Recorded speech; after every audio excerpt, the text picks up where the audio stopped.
Howdy everyone, it's me once again, the one and only Jordan.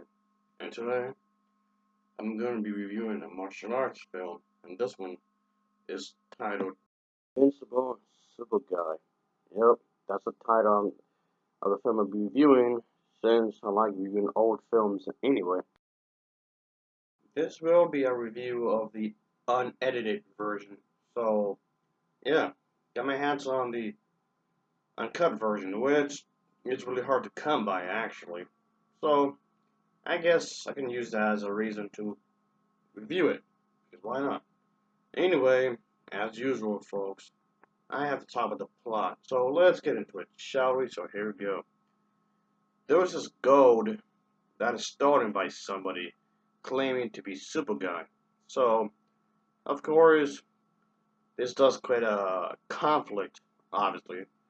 Superstition fell upon this this trusted servant and his daughter. So that's that going on in the story. But things, of course, is never as easy as it seems. They can't just retrieve this said item. Because the thing is that always gotta make it difficult. Always have to make things rather difficult. There are these criminals that are on the hunt for the missing gold, of course. And the super guy character does seek the thief and wants to restore his reputation. And of course, he does want to do the right thing. Of course, he wants to bring justice overall. And the thing I would definitely say I didn't notice in this film is that, yeah, they actually had the balls to have a female character dress up as a guy and take a major role in the overall story. Hey, no judgments here, folks. It's just something I noticed that, yeah, I mean, this wasn't the only martial arts film that did this. I picked up on the fact that a lot of these obscure, low budget kung fu films had done the same thing, having female characters dress up as guys, either as a disguise or maybe because they just felt comfortable doing that. So for most of the time, no one really seems to give a shit. And yeah, that's I do find okay. This seems really specific, I know, but I do find it in a sense odd. I mean, not odd that women would do that. If a woman wants to do that, go for it. But I find it odd that hardly anyone's bringing this up. Hardly no one that I know of anyway brings this up. But I notice it. A lot of kung fu films do this. And it makes it a little bit different, I guess. Could you clarify this as gender bending? I don't know. Whatever.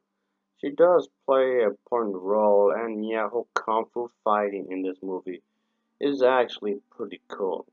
It's really well staged with this character, and I do like her kung fu fighting. This entire movie starts off pretty dramatic. I mean, you gotta get things rolling anyway. The film does start off with these two asshole guys because let's just say they meet up with this woman carrying this chicken cow or whatever, I guess.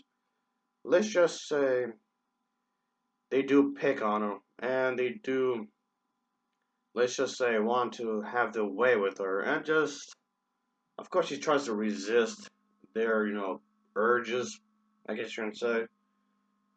Yeah, I guess that would be enough to be considered as a sexual assault. Yeah, pretty dramatic. Okay.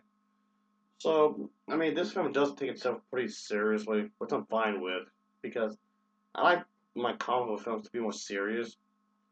So, but anyway, so it's a crazy movie. It's a really crazy movie with lots of fighting. It's pretty action packed. I did like the action sequences; they were really well done. It is a really obscure title. It's pretty low budget, yes, of course. But yeah, I can definitely say that this film is actually not half bad. I really liked it actually. So if you get your hands on the unedited version, folks, then treat yourself with this action-packed film because overall, it's a good movie. It's crazy, it's wild, and I was saying the martial arts scenes are really well executed, and I did think that the story was overall was a solid story. And yeah, if you get your hands on this, definitely get it. And I did like the music. The music did help the overall premise, so it's all worked pretty well. And as for the acting is also not that bad either. So for what it's worth, I did enjoy it.